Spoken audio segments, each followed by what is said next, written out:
Hello, everybody, and welcome back to Werewolf Week here in the month of October. Today, we are looking at 1981's The Howling. This is quite a bit different from the first two werewolf movies we've looked at this week, and I'm going to get into it, but it is going to get into some spoilers. This is a very old movie, so I'm not going to feel too bad about that. Now, I couldn't remember if I had seen this movie before or not. And I'm still not positive. I can't definitively say that I have never seen it before. I certainly didn't remember any of it. I feel like what's probably happened is that I have confused The Howling and An American Werewolf in London in my head because they both have similar subject matter. They both, I think, came out the same year. And so I've probably heard them talked about in similar circles. But another thing that may have also happened is just when I was younger, somebody in my family may have been talking about this, and maybe they watched it, and maybe I started watching it with them and got scared or got bored or something. But as far as I know, I don't remember seeing this before. So this was it seemed like a new experience to me, whether or not it actually was. So my first note for this is that in the first half, it's more of a psychological thriller than the other versions of the werewolf movies that I've looked at so far. I wouldn't say that it stays that way, the whole movie, but the first half, it's very much about, I think her name is Karen, and this experience that she had, and trying to come to terms with what she saw, and she doesn't want to accept it, and all the inner turmoil going on in her mind. And it's very much, like I said, a psychological thriller about that, and then it kind of switches gears a little over halfway into the movie, and then we got werewolves. So that was just a little bit different. The other two, they have a psychological element to them, but it's more about the characters coming to terms with the fact that they're a werewolf, not necessarily going through an experience like that they're having trouble accepting as real. I wrote down no full moon. So there's a shopkeeper in this who I'm pretty sure is the neighbor from Gremlins, but I'm not positive. I know I've seen him before. And he kind of gives us the exposition that we need about werewolves in this universe. He says that full moon stuff is just made up by Hollywood movies, which a lot of this stuff was either made up or spread by Hollywood movies. But he says real werewolves can change whenever they want to. That's why they're called shapeshifters. The moon has nothing to do with it. But he does say that the idea that silver can kill them, specifically silver bullets, is accurate, and he says fire can also kill them, which has not really been a thing established in the movies that I've watched so far. So the moon does not hold power over them. Silver can kill them. Fire can kill them. And he just so happens to have a case of silver bullets that he says somebody ordered and never picked up. Boy, what a convenience for the third act of this movie. But we get the information that we need to know there. Okay. He also says that werewolves can regenerate and can even appear to be dead, but can, come back to life once enough time has passed and they heal, they recover from it. The only way to really kill them is with silver or fire. So, the first big, I feel like set piece is the wrong word, but the first big event that happens in this movie is that there's a newscaster who I think is named Karen. And she is not really going undercover, but she's got this stalker, basically, who wants to meet with her. And so she's got, she's wired, and she's going to try to, expose him or whatever for the news team. But it goes sideways, and she ends up... It's unclear exactly what happens, but clearly not good things happen to her. And we find out later that he was a werewolf. I mean, if you're watching a movie about werewolves, I guess it's kind of implied, but it's not explicitly known until later on. So that seems to be the thing that she's having trouble accepting, is that at one point she turns around and she sees a werewolf. And we don't see what she sees. We see just kind of the silhouette. And she keeps saying, I couldn't see him. And it seems like it's just her not accepting what she saw. I don't know why I started saying that, because that doesn't have anything to do with where I'm at in my notes. So that's a little odd. Well, I guess maybe just the fact that he is apparently killed by police that respond once they figure out where she's been taken. And so everybody thinks that he's dead, and then it turns out he's not dead because they didn't use silver bullets. So then there's someone that everyone just calls Doc. He's a doctor. He appears to work for this news company or this TV station, but he's also got this whole big thing with this place called The Colony that it never really says he's the leader of, but he kind of acts like he's the leader of. So he recommends that Karen and her husband take a trip up to the colony for a couple weeks to help her relax and get over the experience, and he's got like counseling sessions and stuff up there for her to accept what happened and blah blah blah blah blah. Turns out the colony is full of werewolves, which we don't really know until later, but we get the feeling that something's amiss. So we get up there, and the husband's there with her, and there's a female at this camp who is portrayed as very seductive and promiscuous. So in this film, we get the guy cheating on his wife. The first two films, we had the woman cheating on her fiance with the protagonist. Now we get the husband of the protagonist cheating on his wife. I did not think that infidelity was going to be such a common thread among all these werewolf movies, but so far, we're 3 for 3. And then we have one of the first clips with a werewolf where we don't really see the werewolf, and I just wrote, not showing is scarier than seeing, which I kind of wrote as a half and half, because sometimes that can be true to an extent, right? Because what people can imagine in their minds for them specifically can be scarier than anything that you can put on screen, right? Different people are scared of different things, so if you definitively put something on screen, it might scare a certain amount of people, but other people, they're not gonna find scary. So I get the concept of not, and this is a big thing with like Jaws, right? Not showing the monster, at least not right away, and letting that suspense build. But in this movie, it's also clearly done because they couldn't do a great job with it. And there's a lot of time later spent with transformations, and we do see things, in full view, and that is a big part of this movie. So I think the choices were made in this first scene to not show it, to build the suspense. I don't think it was a budgetary thing, but when I'm watching it for the first time, and I'm aware of how old this movie is, that was my first thought was, oh, it's just going to be cheaper and easier to not show it because that's something hard to do. So, different ways that you could take that scene, but I think it was really just to build suspense and get us thinking about, oh my gosh, what does that thing look like before we actually see it later. Then I wrote down Happy Gilmore, because there's a guy in this movie who, this happens to me all the time with these old movies. I'm like, I know I've seen this guy somewhere. Where is he from? So I looked him up, and he's like, I don't know what his position was in Happy Gilmore, but he was like one of the important people in the golf association or whatever who suspended Happy Gilmore, and Happy was like, no, I gotta play. And Shooter McGavin was like, suspend him, kick him off the tour. And he was fighting with, what was her name, Veronica, who was the PR person, because she was like, we need to put him on TV, he gets more fans. And he was like, well, we can't put this stuff on TV. So he's kind of a nasty guy in Happy Gilmore, and here he's like a good guy, so it was kind of weird. So yeah, random Happy Gilmore alumni in this movie. What's my next notes? So then we get something I was not prepared for.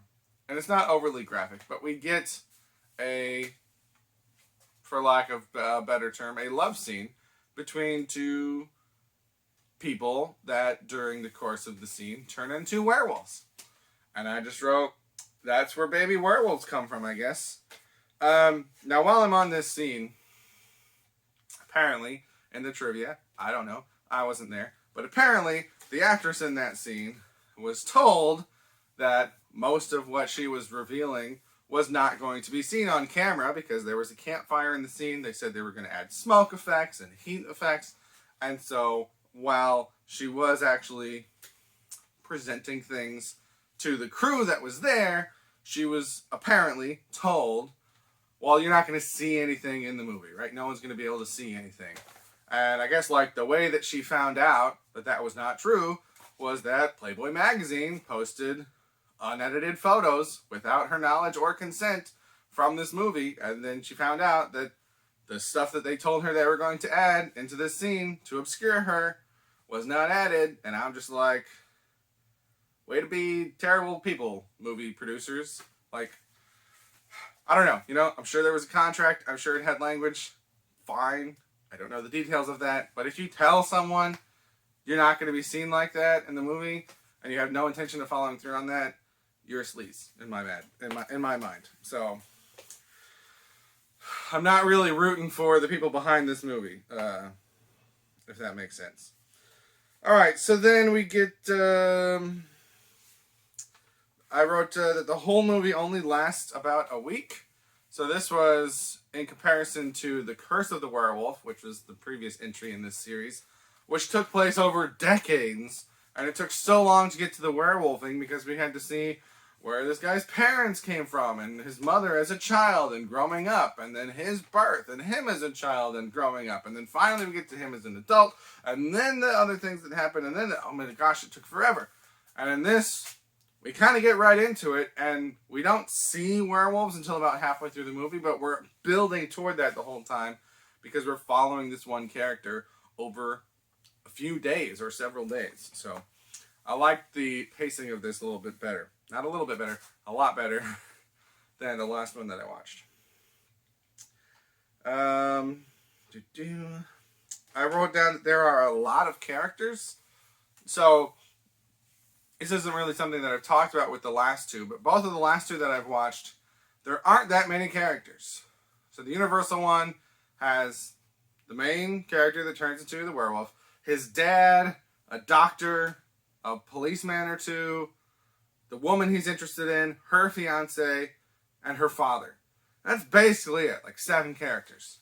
And the British version, The Curse of the Werewolf, has the main character, his adoptive parents, his real mother, who died, the beggar that was his biological father, who also died, his co-worker, his love interest, her fiance, and her father. So like 9 characters, plus a few people at the pub that aren't really that important.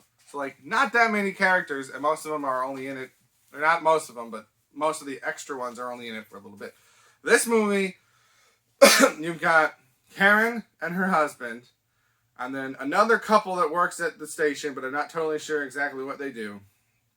And then a guy who I wrote down is not Powers Booth, because he looks like Powers Booth. And then several other people that work in that station, but I can't keep track of all of them. And then you've got the doc. And then you've got Eddie, the guy that tries to assault her, or successfully assaults her at the beginning of the movie. And then a couple cops. And then once you get to the colony, there's like some old guy whose name I don't remember. And there's Marsha and her brother, I want to say TJ, TG, something that's initials, that we find out are also related to Eddie. And then there's like another like old-timey, old-fashioned cop-like character, but I don't think he's a cop. And then there's another couple that tries to be friendly with them. And that's like, it's adding up, and it's just hard for me to keep track of all of them. And some of the characters are like dating or together, and sometimes that's important and sometimes it's not. And so for me, and this is a me thing, and I didn't watch this movie all in one sitting. I watched about an hour and then I watched the last half hour. But it was hard to keep track of everything and who everybody was, and like especially once we start getting into werewolves, because there's a lot of werewolves. There's like maybe a dozen people at this colony that are all werewolves, and you can't tell who's who in werewolf form. So you'll see a werewolf attack somebody, and then later on you'll see the human version of that person, and eventually they reference what has happened, but you don't necessarily know that at the time. So it's like I said, for me it was confusing to follow.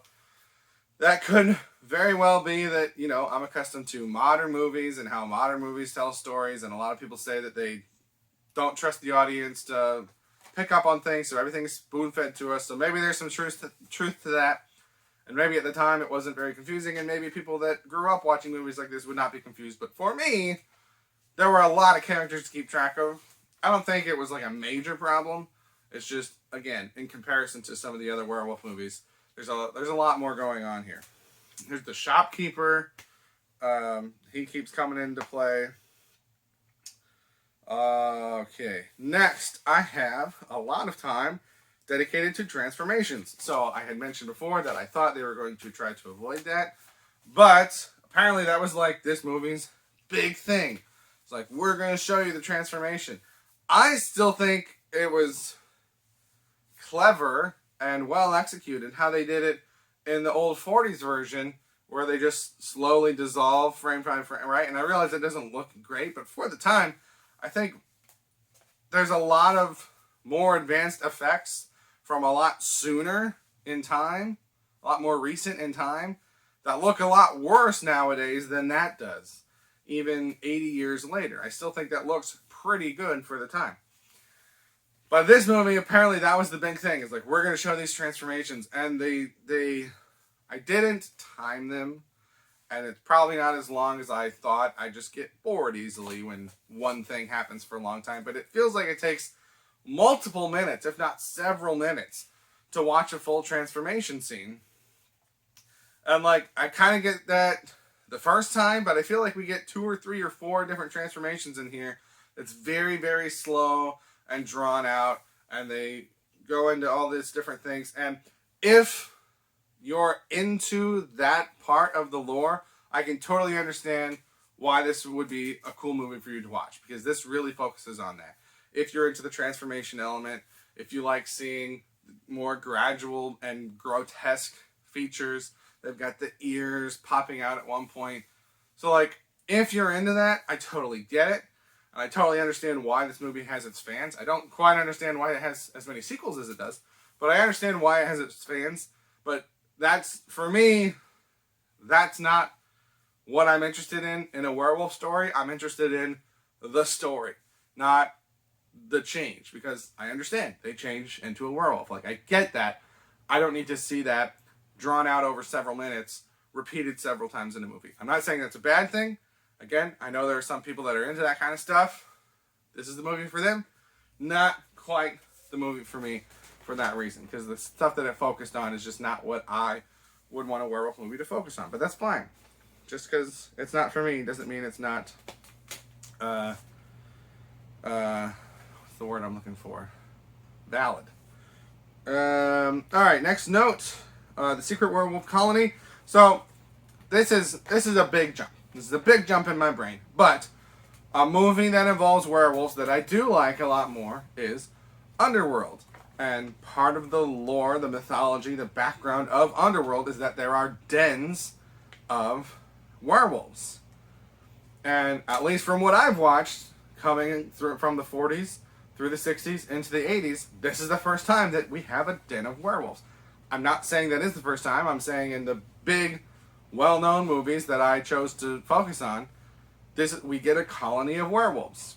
And that idea, whether it was started here or it just got more popular here and then spread and evolved over time, that idea, in some form or other, led into what became Underworld. So, like I said, even though this isn't my type of movie, I can give it credit and I can understand what it did for the genre and for that type of storytelling and for visual effects and showing transformations on screen, because the ones in Underworld I do enjoy, because they're a little bit cleaner, they're a little bit more wide shots, it's not close up on one little part at a time. But I understand that stuff like this has to happen first before stuff like that can.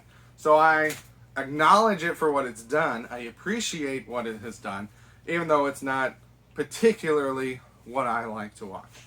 I understand how the cogs work, in some way at least. Okay, so then the guy from Happy Gilmore, whose name I don't remember, either the actor or the character, he shows up at the colony. His girlfriend has gone ahead because, I keep wanting to call her Helen. I'm pretty sure it's Karen. I don't know, maybe it is Helen. Anyway, the main character called them asking for help, saying that stuff was going on. So the female, Terry, she went up earlier, and then the guy said he'd go up later. So he ends up going up later. He stops by that shop, gets the silver bullets, goes up. He knows something's going on. And he gets there, and he meets Eddie. And I think this is the first time that we were, again, it's been hinted at that, because they go to the morgue to see him at one point, and he's gone. And the door is all torn up. But this is the first time that we see that he is still alive and he is a werewolf. And so he's asking where Terry is. He shoots Eddie, and it's a nice kind of like Magneto thing, where Eddie's like, that gun's not going to help you, because he doesn't know that it's silver bullets. So it's like Magneto when he's like, humans and their guns, but it's plastic guns, so he can't stop them. So we get that, and then he goes and he finds the rest of the den, where they've got, now I don't know whether to call her Helen or Karen. I'm pretty sure it's Karen. But they go to where she is, and again, he's got the gun, and he's like, whatever, stay back, don't come any closer. And they're like, that's not going to help you. And then he starts shooting them, and they're like, oh my gosh, she's got silver bullets, blah. And they all freak out, and they go in a barn, and he gets her. They lock these werewolves in the barn. He starts pouring gas on it, and he's going to set it on fire. And again, fire is another thing that we've been told can kill these guys. But as they're doing this, as they're setting this barn on fire, which, by the way, the seemingly dead body of Terry is inside this barn. I have to sneeze. Am I done?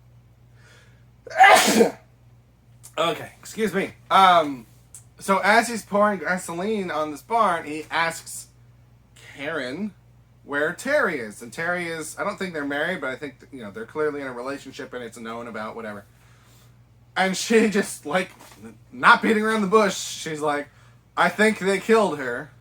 And he has absolutely no reaction. Not like they show a reaction shot and he doesn't react. Like, literally, they just carry on pouring gasoline and setting fire. He doesn't say anything. We don't get a look. It's not brought up later. No reaction at all to the fact that his girlfriend is dead. Which just seems a little strange. So he sets this barn on fire, and then they go to his car that he drove up, and they try to leave. And as they're trying to leave, a werewolf starts ripping through, it has escaped the barn, presumably, or maybe it wasn't in there. And it starts ripping through the roof of his car. And I wrote down, why would the werewolves attack the guy that has the silver bullets when he's trying to leave? Right? If he wanted to kill all of them, he would have not locked them in a barn and set it on fire. He would have shot all of them. That's not what he wants. What he wants is to get away. That should be what you want, is for him to go away so that he can't kill you.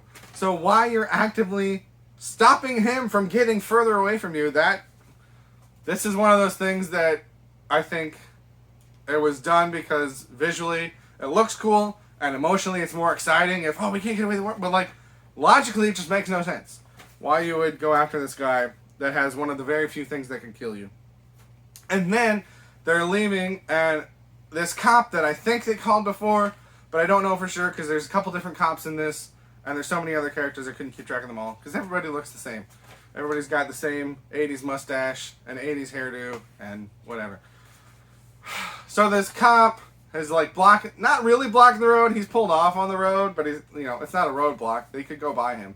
And he's got his gun out, and the Karen, Helen, whatever her name is, she's like, stop, it's Sam, I think is his name, the cop, right? And so they stop as if they're going to talk to him, but then you can clearly see he's got fangs coming out, he's starting to transform, whatever, and he like aims his gun at them. And so they stay there in the stopped car, and he's like, duck, and they get down. I'm like, drive! Why are you stopping and sitting still so that this guy can shoot at you? Keep driving. You're going to be a lot harder to hit going 40 miles an hour than you are sitting perfectly still. So the ending kind of lost me. Okay. So then, the actual ending of this movie, they do escape. They get back to town. They don't really tell anyone what happens, but they come up with this plan. And at some point during the escape, Karen, Helen, whatever her name is, the main character, she gets bit by a werewolf. right? So it's like either she's going to die or she's going to become a werewolf. That's not explicitly stated, but it's pretty well inferred. So they come up with this plan, and she's like, we have to make sure that people know about this. We have to make sure that people know about this. So they get her back on TV. Only he and her knows what's going on. Nobody else knows what's going on. And so they put her on live TV, and she basically says what happens, right? Blah, blah, blah, blah, blah. Werewolves are real, and now I'm going to prove it to you. And she transforms into a werewolf on live TV. And then as soon as that's done, the other guy shoots her with a silver bullet, which I assume was part of the plan, because I assume she didn't want to continue living.